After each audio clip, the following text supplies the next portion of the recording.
Final Fantasy VII was a revolutionary game in a number of ways. Its pre-rendered cutscenes changed the way video games told stories, and its darker setting combined with a more mature narrative propelled the console RPG from being a niche genre to the mainstream and became one of Square's most beloved properties. In fact, Final Fantasy VII's angsty cross-dressing hero Cloud and its Thai ladyboy with an Oedipus complex villain Sephiroth are, for better or worse, the two most popular Square Enix characters of all time. In fact, ever since its release, fans have been clamouring for more. So it was, nearly 10 years later, Square finally caved into those demands and gave the fans exactly what they wanted. A third-person shooter starring the most minor of Final Fantasy VII's playable characters. Yeah! Yeah. Dirge of Cerberus on the PlayStation 2 takes place 3 years after Final Fantasy VII, and all is not peachy. Though the plucky group of heroes and a considerable measure of luck managed to save the world from Sephiroth and his big freaking meteor, a considerable amount of damage was done to the planet anyway. Luckily, Reeve 2ST forms the World Regenesis organization and begins regenesising things. Meanwhile, the main character of Cerberus, the vaguely vampiric gunslinger and red cloak enthusiast Vincent Valentine, is settled into the restored town of Calm, and while he seems content to live out his days peacefully, he's forced out of retirement in the same way most retired gunslingers are. When a small army of soldiers and monsters attack his home, kidnap anyone they can get their mitts on, and gun down everyone else. Alright, not exactly like every other spaghetti western, but close enough. Thus begins a lot of running around, stabbing people in the face with bullets and busting caps and dragging ass. In between all the face shooting, Vincent begins to discover connections between this new threat and the woman with whom he once wanted to bump uglies. Man, if I had a dime for every time my dead ex-girlfriend sicked an army of crazy super soldiers on me, I'd have about 20 cents. The game definitely has that Final Fantasy feel to it. Steaming platefuls of melodrama and lots of riding the razor's edge of world destruction, but being a third-person shooter it also feels vastly different. If you're one of those people who only plays Final Fantasy games, or games that are clone of Final Fantasy, which is pretty much every other Japanese RPG, then the difference between this and other titles in the Final Fantasy series might jar you. While Final Fantasy games all have their dark moments, where the heroes skulk through the burnt-out remnants of an abandoned city, or maybe somebody snuffs it, they also usually have lighter moments where they visit a floating castle or go to a theme park. Maybe somebody farts and everybody laughs. Not so much here though.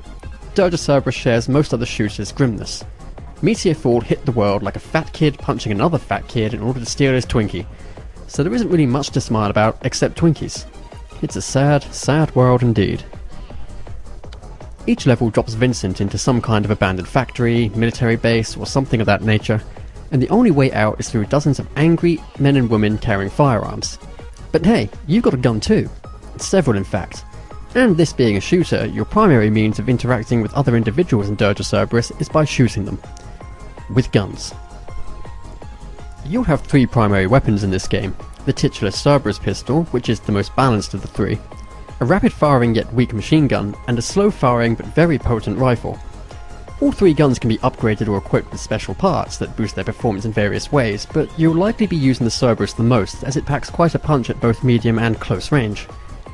The rifle functions at its best when you're picking off idiots from 2 miles away, and the machine gun, well, that's pretty much worthless really. Even though it's fast, the damage it deals is so piffling that it takes longer to kill the bad guys than if you just shot them a few times with the Cerberus pistol. So yeah, I can sure as hell tell you what I'm not going to be packing when I make my final desperate stand against Kingdom Hearts fans who've heard that I said that Birth by Sleep sucks. The machine gun from Dirge of Cerberus, that's what. Speaking of worthless, let's get on to Vincent's other ways of allegedly damaging enemies.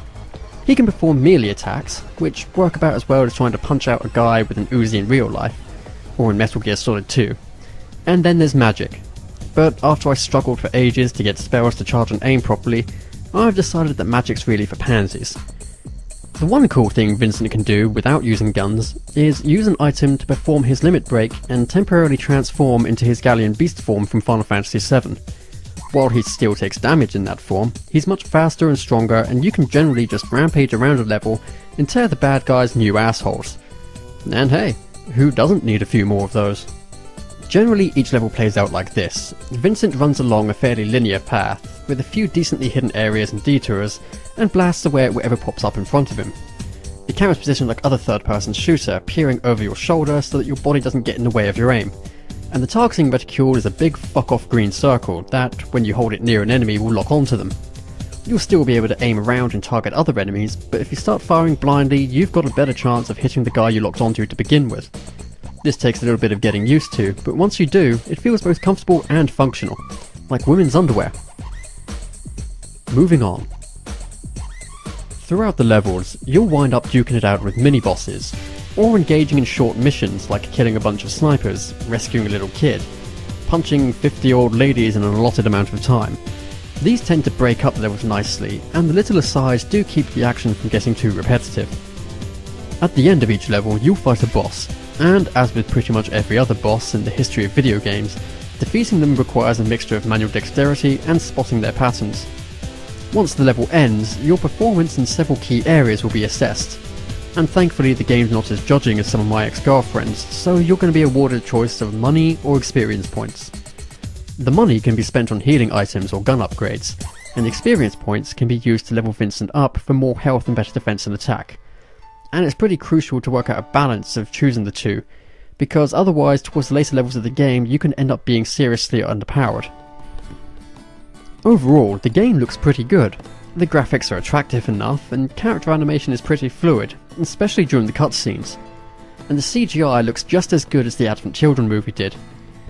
The music is more similar to tunes found in games like Black or Gears of War, and it does sound a little strange for a Final Fantasy title in the beginning, but once you get into it, it does feel fairly appropriate. The game's lacking a bit of the polish that we've come to expect from Square Enix. Sometimes enemies will get in cheap shots because in the indoor areas the camera tends to get stuck on the walls, and the save system is a bit of a mess. I mean, I can see the reason the developers set it up the way they did, but it seems like there has to be a better way than only giving players one save per memory card. Oh yeah, that'd be PC gaming.